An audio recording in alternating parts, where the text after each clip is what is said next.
ओम श्री गणेशाय नमः। वागर्थाविव संपृक्तौ वागर्थ प्रतिपत्तये जगतः पितरौ वन्दे पार्वती परमेश्वरौ। श्रीमद्भागवत महापुराण दशम स्कंध 13वां अध्याय ब्रह्मा जी का मोह और उसका नाश। ओम नमो भगवते वासुदेवाय। श्री शुक उवाच साधु पृष्टं महाभाग त्वया भागवतोत्तम यन्नूतनयशीषस्य शृण्वन्नपि कथामुहुः। सतामयं सारभृतां निसर्गो यदार्थवाणी श्रुतिचेतसामपि प्रतिक्षणं नव्यवदच्युतस्य यत् स्त्रिया विटानामिव साधुवार्ता।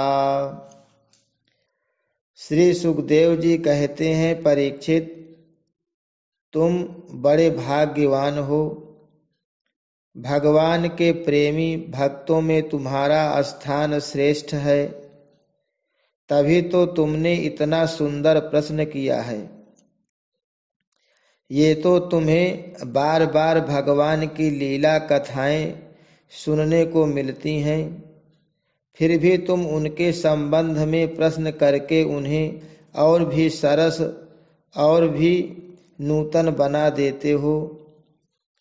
रसिक संतों की वाणी, कान और हृदय भगवान की लीला के गान, श्रवण और चिंतन के लिए ही होते हैं। उनका यह स्वभाव ही होता है कि वे क्षण प्रतिक्षण भगवान की लीलाओं को अपूर्व रसमयी और नित्य नूतन अनुभव करते रहें। ठीक वैसे ही जैसे लंपट पुरुषों को स्त्रियों की चर्चा में नया नया रस जान पड़ता है। परीक्षित, तुम एकाग्र चित्त से श्रवण करो। यद्यपि भगवान की यह लीला अत्यंत रहस्यमयी है, फिर भी मैं तुम्हें सुनाता हूँ, क्योंकि दयालु आचार्यगण अपने प्रेमी शिष्य को गुप्त रहस्य भी बतला दिया करते हैं। यह तो मैं तुमसे कह ही चुका हूँ कि भगवान श्री कृष्ण ने अपने साथी ग्वाल बालों को मृत्यु रूप अघासुर के मुंह से बचा लिया। इसके बाद वे उन्हें यमुना के पुलिन पर ले आए और उनसे कहने लगे, मेरे प्यारे मित्रों, यमुना जी का यह पुलिन अत्यंत रमणीय है। देखो तो सही, यहाँ की बालू कितनी कोमल और स्वच्छ है। हम लोगों के लिए खेलने की तो यहाँ सभी सामग्री विद्यमान है। देखो, एक ओर रंग बिरंगे कमल खिले हुए हैं और उनकी सुगंध से खिंचकर भंवरे गुंजार कर रहे हैं, तो दूसरी ओर सुंदर सुंदर पक्षी बड़ा ही मधुर कलरव कर रहे हैं, जिसकी प्रतिध्वनि से सुशोभित वृक्ष इस स्थान की शोभा बढ़ा रहे हैं। अब हम लोगों को यहाँ भोजन कर लेना चाहिए, क्योंकि दिन बहुत चढ़ आया है और हम लोग भूख से पीड़ित हो रहे हैं। बछड़े पानी पीकर समीप ही धीरे धीरे हरी हरी घास चरते रहें।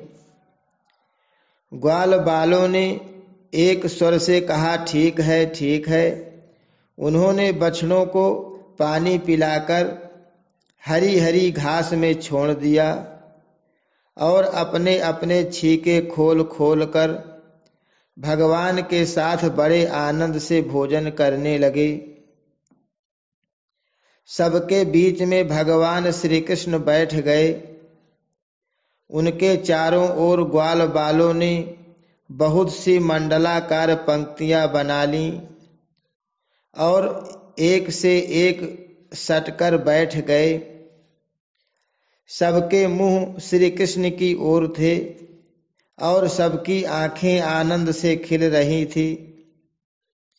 वन भोजन के समय श्री कृष्ण के साथ बैठे हुए ग्वाल बाल ऐसे शोभायमान हो रहे थे मानो कमल की कर्णिका के चारों ओर उसकी छोटी बड़ी पंखुड़ियां सुशोभित हो रही हों।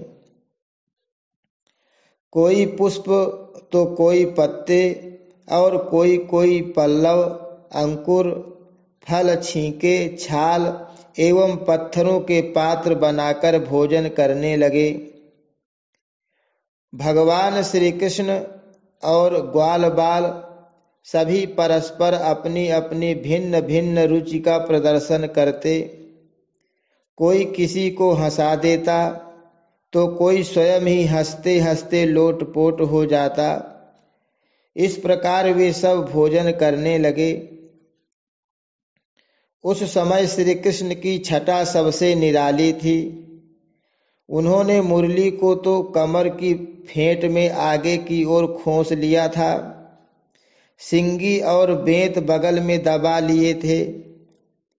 बाएं हाथ में बड़ा ही मधुर घृत मिश्रित दही भात का ग्रास था और अंगुलियों में अदरक, नींबू आदि के अचार, मुरब्बे दबा रखे थे। ग्वाल बाल उनको चारों ओर से घेर कर बैठे हुए थे और वे स्वयं सबके बीच में बैठकर अपनी विनोद भरी बातों से अपने साथी ग्वाल बालों को हंसाते जा रहे थे। जो समस्त यज्ञों के एकमात्र भोक्ता हैं, वे ही भगवान ग्वाल बालों के साथ बैठकर इस प्रकार बाल लीला करते हुए भोजन कर रहे थे और स्वर्ग के देवता आश्चर्यचकित होकर यह अद्भुत लीला देख रहे थे। भरत वंश शिरोमणि इस प्रकार भोजन करते करते ग्वाल बाल भगवान की इस रसमयी लीला में तन्मय हो गए। उसी समय उनके बछड़े हरी हरी घास के लालच से घोर जंगल में बड़ी दूर निकल गए। जब ग्वाल बालों का ध्यान उस ओर गया तब तो वे भयभीत हो गए। उस समय अपने भक्तों के भय को भगा देने वाले भगवान श्री कृष्ण ने कहा, मेरे प्यारे मित्रों, तुम लोग भोजन करना बंद मत करो, मैं अभी बछड़ों को लिए आता हूँ। ग्वाल बालों से इस प्रकार कहकर भगवान श्री कृष्ण हाथ में दही भात का कौर लिए ही पहाड़ों, गुफाओं, कुंजों एवं अन्यान्य भयंकर स्थानों में अपने तथा साथियों के बछड़ों को ढूंढने चल दिए। परीक्षित, ब्रह्मा जी पहले से ही आकाश में उपस्थित थे। प्रभु के प्रभाव से अघासुर का मोक्ष देखकर उन्हें बड़ा आश्चर्य हुआ। उन्होंने सोचा कि लीला से मनुष्य बालक बने हुए भगवान श्री कृष्ण की कोई और मनोहर महिमामयी लीला देखनी चाहिए। ऐसा सोचकर उन्होंने पहले तो बछड़ों को और भगवान श्री कृष्ण के चले जाने पर ग्वाल बालों को भी अन्यत्र ले जाकर रख दिया और स्वयं अंतर्धान हो गए। अंततः वे जड़ कमल की ही तो संतान है। भगवान श्री कृष्ण बछड़े न मिलने पर यमुना जी के पुलिन पर लौट आए। परंतु यहाँ क्या देखते हैं कि ग्वाल बाल भी नहीं है। तब उन्होंने वन में घूम घूम कर चारों ओर उन्हें ढूंढा, परंतु जब ग्वाल बाल और बछड़े उन्हें कहीं नहीं मिले, तब वे तुरंत जान गए कि यह सब ब्रह्मा जी की करतूत है। वे तो सारे विश्व के एकमात्र ज्ञाता हैं। अब भगवान श्री कृष्ण ने बछड़ों और ग्वाल बालों की माताओं को तथा ब्रह्मा जी को भी आनंदित करने के लिए अपने आप को ही बछड़ों और ग्वाल बालों दोनों के रूप में बना लिया। भगवान सर्व समर्थ हैं। वे ब्रह्मा जी के चुराए हुए ग्वाल बाल और बछड़ों को ला सकते थे, किंतु इससे ब्रह्मा जी का मोह दूर नहीं होता और वे भगवान की उस दिव्य माया का ऐश्वर्य नहीं देख सकते जिसने उनके विश्वकर्ता होने के अभिमान को नष्ट किया। इसलिए भगवान उन्हीं ग्वाल बाल और बछड़ों को न लाकर स्वयं ही वैसे ही एवं उतने ही ग्वाल बाल और बछड़े बन गए, क्योंकि वे ही तो संपूर्ण विश्व के कर्ता सर्वशक्तिमान ईश्वर हैं।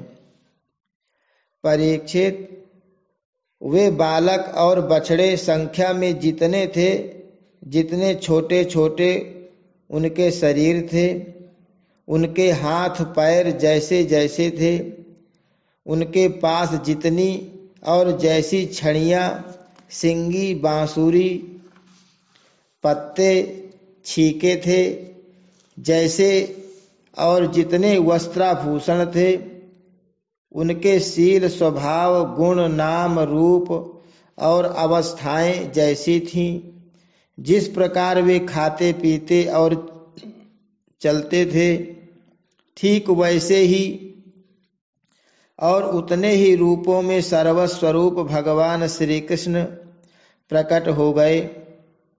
उस समय यह संपूर्ण जगत विष्णु रूप है। यह वेदवाणी मानो मूर्तिमती होकर प्रकट हो गई। सर्वात्मा भगवान स्वयं ही बछड़े बन गए और स्वयं ही ग्वाल बाल। अपने आत्मस्वरूप बछड़ों को अपने आत्मस्वरूप ग्वाल बालों के द्वारा घेर कर अपने ही साथ अनेक प्रकार के खेल खेलते हुए उन्होंने ब्रज में प्रवेश किया। परीक्षित, जिस ग्वाल बाल के जो बछड़े थे, उन्हें उसी ग्वाल बाल के रूप से अलग अलग ले जाकर उसकी बाखल में घुसा दिया और विभिन्न बालकों के रूप में उनके भिन्न भिन्न घरों में चले गए। ग्वाल बालों की माताएं बांसुरी की तान सुनते ही जल्दी से दौड़ आईं। ग्वाल बाल बने हुए परब्रह्म श्री कृष्ण को अपने बच्चे समझकर हाथों से उठाकर उन्होंने जोर से हृदय से लगा लिया। वे अपने स्तनों से वात्सल्य स्नेह की अधिकता के कारण सुधा से भी मधुर और आसव से भी मादक चुचुआता हुआ दूध उन्हें पिलाने लगीं। परीक्षित, इस प्रकार प्रतिदिन संध्या समय भगवान श्री कृष्ण उन ग्वाल बालों के रूप में वन से लौट आते और अपनी बाल सुलभ लीलाओं से माताओं को आनंदित करते। वे माताएं उन्हें उबटन लगाती, नहलाती, चंदन का लेप करती और अच्छे अच्छे वस्त्रों तथा गहनों से सजाती। दोनों भौहों के बीच में डीठ से बचाने के लिए काजल का डिठौना लगा देती तथा भोजन कराती और तरह तरह से बड़े लाड़ प्यार से उनका लालन पालन करती। ग्वालिनों के समान गौएं भी जब जंगलों में से चरकर जल्दी जल्दी लौटती और उनकी हुंकार सुनकर उनके प्यारे बछड़े दौड़कर उनके पास आ जाते, तब वे बार बार उन्हें अपनी जीभ से चाटती और अपना दूध पिलाती। उस समय स्नेह की अधिकता के कारण उनके थनों से स्वयं ही दूध की धारा बहने लगती। इन गायों और ग्वालिनों का मातृभाव पहले जैसा ही ऐश्वर्य ज्ञान रहित और विशुद्ध था। हाँ, अपने असली पुत्रों की अपेक्षा इस समय उनका स्नेह अवश्य अधिक था। इसी प्रकार भगवान भी उनके पहले पुत्रों के समान ही पुत्र भाव दिखला रहे थे, परंतु भगवान में उन बालकों के जैसा मोह का भाव नहीं था कि मैं इनका पुत्र हूं। अपने अपने बालकों के प्रति ब्रजवासियों की स्नेह लता दिन प्रतिदिन 1 वर्ष तक धीरे धीरे बढ़ती ही गई, यहाँ तक कि पहले श्री कृष्ण में उनका जैसा असीम और अपूर्व प्रेम था, वैसा ही अपने इन बालकों के प्रति भी हो गया। इस प्रकार सर्वात्मा श्री कृष्ण बछड़े और ग्वाल बालों के बहाने गोपाल बनकर अपने बालक रूप से वत्स रूप का पालन करते हुए 1 वर्ष तक वन और गोष्ठ में क्रीड़ा करते रहे। जब 1 वर्ष पूरा होने में 5-6 रातें शेष थीं, तब एक दिन भगवान श्री कृष्ण बलराम जी के साथ बछड़ों को चराते हुए वन में गए। उस समय गौएं गोवर्धन की चोटी पर घास चर रही थीं। वहां से उन्होंने ब्रज के पास ही घास चरते हुए बहुत दूर अपनी बछड़ों को देखा। बछड़ों को देखते ही गौओं का वात्सल्य स्नेह उमड़ आया। वे अपने आप की सुध बुध खो बैठी और ग्वालों के रोकने की कुछ भी परवाह न कर जिस मार्ग से वे न जा सकते थे, उस मार्ग से हुंकार करती हुई बड़े वेग से दौड़ पड़ी। उस समय उनके थनों से दूध बहता जाता था और उनकी गर्दन में सिकुड़कर डील से मिल गई थी। उनकी गर्दनें सिकुड़कर डील से मिल गई थी। वे पूंछ तथा सिर उठाकर इतने वेग से दौड़ रही थी कि मालूम होता था मानो उनके 2 ही पैर हैं। जिन गौओं के और भी बछड़े हो चुके थे, वे भी गोवर्धन के नीचे अपने पहले बछड़ों के पास दौड़ आईं और उन्हें स्नेहवश अपने आप बहता हुआ दूध पिलाने लगीं। उस समय वे अपने बच्चों का एक एक अंग ऐसे चाव से चाट रही थीं मानो उन्हें अपने पेट में रख लेंगी। गोपों ने उन्हें रोकने का बहुत कुछ प्रयत्न किया, परंतु उनका सारा प्रयत्न व्यर्थ रहा। उन्हें अपनी विफलता पर कुछ लज्जा और गायों पर बड़ा क्रोध आया। जब वे बहुत कष्ट उठाकर उस कठिन मार्ग से उस स्थान पर पहुंचे, तब उन्होंने बछड़ों के साथ अपने बालकों को भी देखा। अपने बच्चों को देखते ही उनका हृदय प्रेम रस से सराबोर हो गया। बालकों के प्रति अनुराग की बाढ़ आ गई। उनका क्रोध न जाने कहाँ हवा हो गया। उन्होंने अपने अपने बालकों को गोद में उठाकर हृदय से लगा लिया और उनका मस्तक सूंघकर अत्यंत आनंदित हुए। बूढ़े गोपों को अपने बालकों के आलिंगन से परम आनंद प्राप्त हुआ। वे निहाल हो गए। फिर बड़े कष्ट से उन्हें छोड़कर धीरे धीरे वहां से गए। जाने के बाद भी बालकों के और उनके आलिंगन के स्मरण से उनके नेत्रों से प्रेम के आंसू बहते रहे। बलराम जी ने देखा कि ब्रजवासी गोप गौएं और ग्वालिनों की उन संतानों पर भी जिन्होंने अपनी माँ का दूध पीना छोड़ दिया है, क्षण प्रतिक्षण प्रेम संपत्ति और उसके अनुरूप उत्कंठा बढ़ती ही जा रही है। तब वे विचार में पड़ गए, क्योंकि उन्हें इसका कारण मालूम नहीं था। यह कैसी विचित्र बात है। सर्वात्मा श्री कृष्ण में ब्रजवासियों का और मेरा जैसा अपूर्व स्नेह है, वैसा ही इन बालकों और बछड़ों पर भी बढ़ता जा रहा है। यह कौन सी माया है, कहाँ से आई है? यह किसी देवता की है, मनुष्य की है अथवा असुरों की? परंतु क्या ऐसा भी संभव है? नहीं नहीं, यह तो मेरे प्रभु की ही माया है, और किसी की माया में ऐसी सामर्थ्य नहीं जो मुझे भी मोहित कर ले।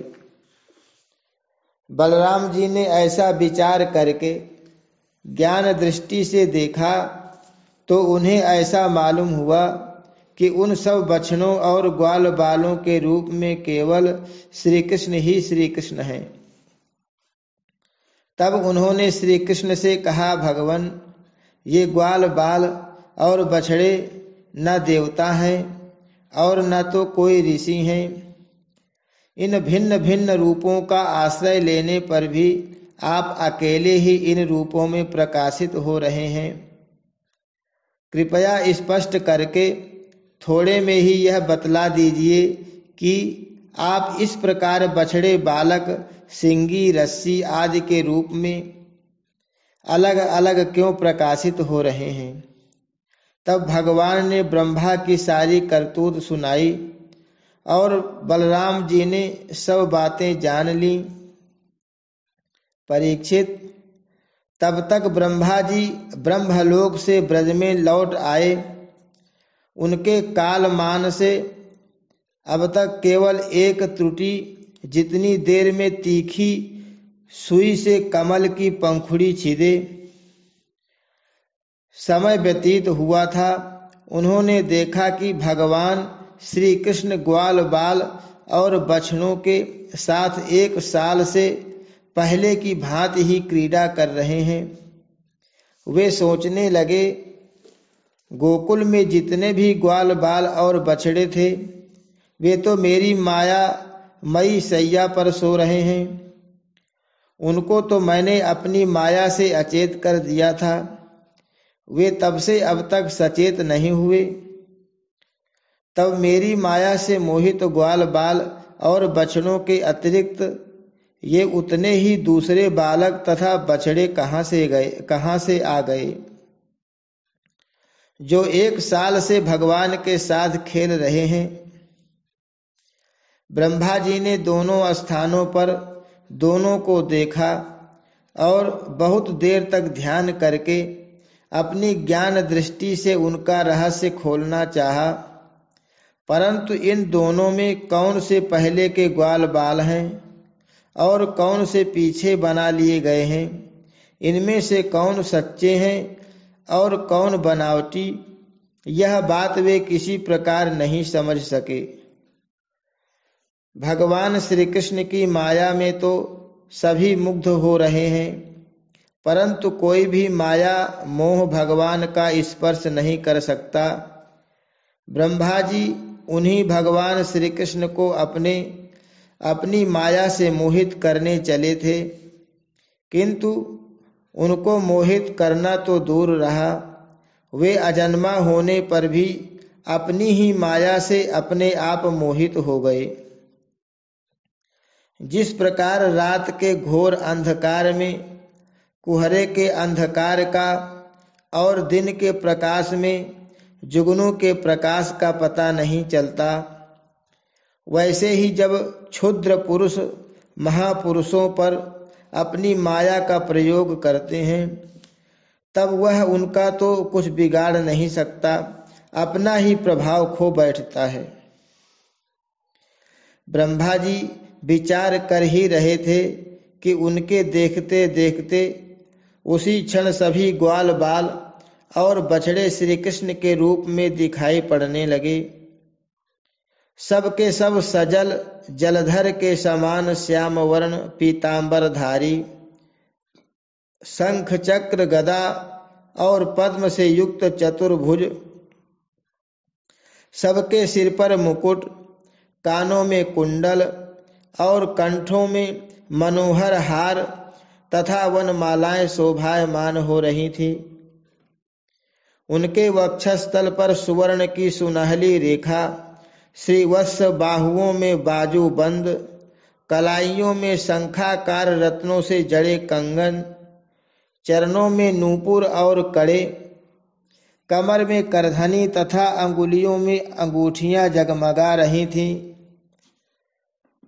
वे नख से शिख तक समस्त अंगों में कोमल और नूतन तुलसी की मालाएं, जो उन्हें बड़े भाग्यशाली भक्तों ने पहनाई थी, धारण किए हुए थे। उनकी मुस्कान चांदनी के समान उज्ज्वल थी और रत्नारे नेत्रों की कटाक्ष पूर्ण चितवन बड़ी ही मधुर थी। ऐसा जान पड़ता था मानो वे इन दोनों के द्वारा सत्व गुण और रजोगुण को स्वीकार करके भक्त जनों के हृदय में शुद्ध लालसाएं जगाकर उनको पूर्ण कर रहे हैं। ब्रह्मा जी ने यह भी देखा कि उन्हीं के जैसे दूसरे ब्रह्मा से लेकर तृण तक सभी चराचर जीव मूर्तिमान होकर नाचते गाते अनेक प्रकार की पूजा सामग्री से अलग अलग भगवान के उन सब रूपों की उपासना कर रहे हैं।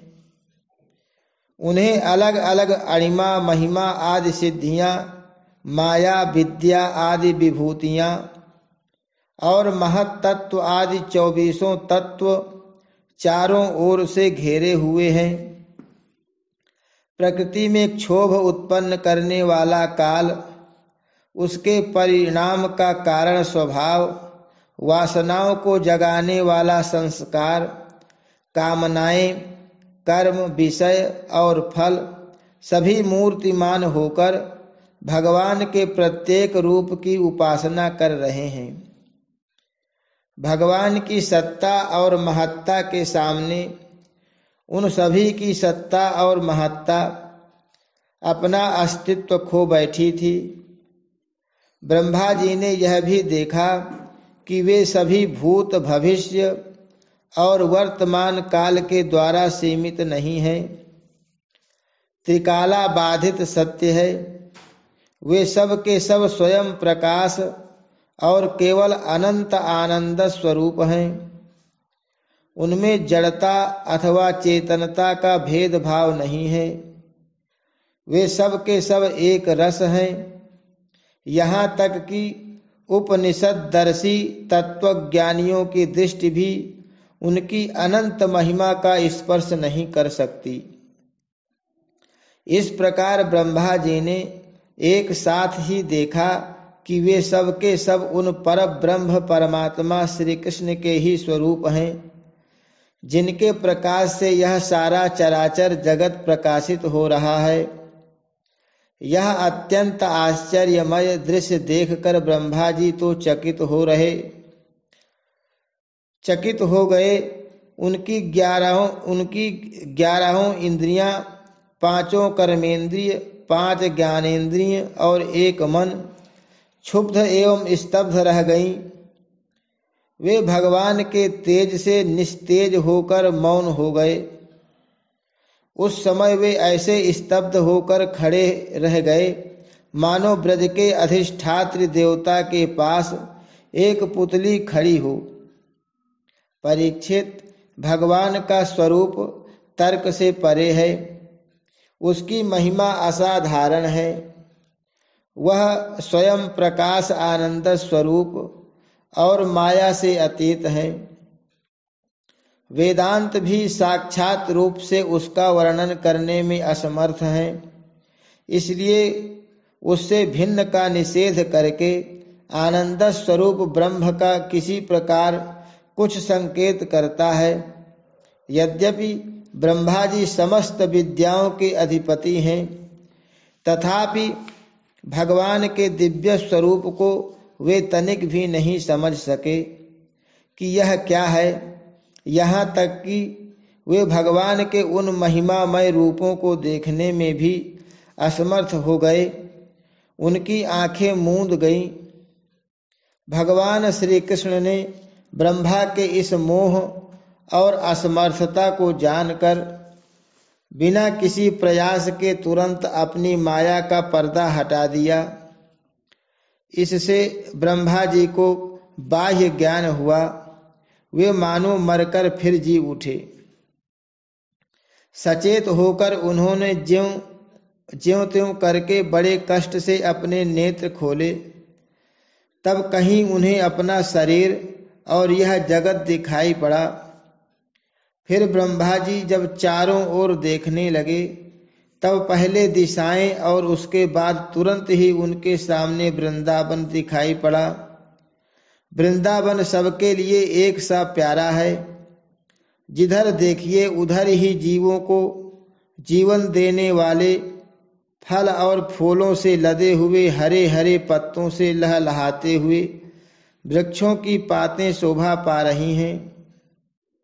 भगवान श्री कृष्ण की लीला भूमि होने के कारण वृंदावन धाम में क्रोध, तृष्णा आदि दोष प्रवेश नहीं कर सकते और वहाँ स्वभाव से ही परस्पर दुस्त्यज बैर रखने वाले मनुष्य और पशु पक्षी भी प्रेमी मित्रों के समान हिल मिलकर एक साथ रहते हैं। ब्रह्मा जी ने वृंदावन का दर्शन करने के बाद देखा कि अद्वितीय परब्रह्म गोपवंश के बालक का सा नाट्य कर रहा है। एक होने पर भी उसके सखा हैं, अनंत होने पर भी वह इधर उधर घूम रहा है और उसका ज्ञान अगाध होने पर भी वह अपने ग्वाल बाल और बछड़ों को ढूंढ रहा है। ब्रह्मा जी ने देखा कि जैसे भगवान श्री कृष्ण पहले अपने हाथ में दही भात का कौर लिए उन्हें ढूंढ रहे थे, वैसे ही अब भी अकेले ही उनकी खोज में लगे हैं। भगवान को देखते ही ब्रह्मा जी अपने वाहन हंस पर से कूद पड़े और सोने के समान चमकते हुए अपने शरीर से पृथ्वी पर दंड की भांति गिर पड़े। उन्होंने अपने चारों मुकुटों के अग्रभाग से भगवान के चरण कमलों का स्पर्श करके नमस्कार किया और आनंद के आंसुओं की धारा से उन्हें नहला दिया। वे भगवान श्री कृष्ण की पहले देखी हुई महिमा का बार बार स्मरण करते, उनके चरणों पर गिरते और उठ उठकर फिर गिर पड़ते। इसी प्रकार बहुत देर तक वे भगवान के चरणों में ही पड़े रहे।